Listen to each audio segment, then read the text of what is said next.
ఉన్నప్పుడు మానసిక పరిస్థితి బాగుంటే దాని ఆధారంగా యావజ్జీవ శిక్ష విధించవచ్చని హైకోర్టు పేర్కొంది. భార్య హత్య కేసులో భర్తకు యావజ్జీవ శిక్ష విధిస్తూ కింది కోర్టు ఇచ్చినటువంటి తీర్పు సబబేనంటూ తీర్పు వెలువరించింది. ఈ కేసులో కింది కోర్టు ఇచ్చిన యావజ్జీవ శిక్షను సవాలు చేస్తూ రంగారెడ్డి జిల్లా కుత్బుల్లాపూర్ మండలం అన్నారం గ్రామానికి చెందిన పెద్దింటి భాస్కర్ అప్పీలు దాఖలు చేశారు.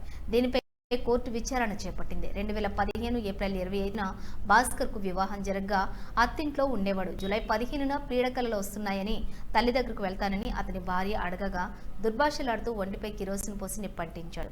బాధితురాలి కేకలు విని తల్లి, స్థానికులు ఆమెను ఆసుపత్రికి తరలించగా చికిత్స పొందుతూ మృతి చెందింది. కేసును విచారించిన కోర్టు ఇరుపక్షాల వాదనలు వినింది. మెజిస్ట్రేట్ వాగ్మూలం తీసుకునే ముందు బాధితురాలి మానసిక స్థితి బాగానే ఉందని వైద్యులు ధృవీకరించినట్లు పేర్కొంది. మరణ వాగ్మూలంతో పాటు పరిస్థితులు పరిశీలించిన మీదట భర్త భాస్కర్కు యావజ్జీవ శిక్ష విధిస్తూ కింది కోర్టు ఇచ్చిన తీర్పు సబబేనని పేర్కొంది.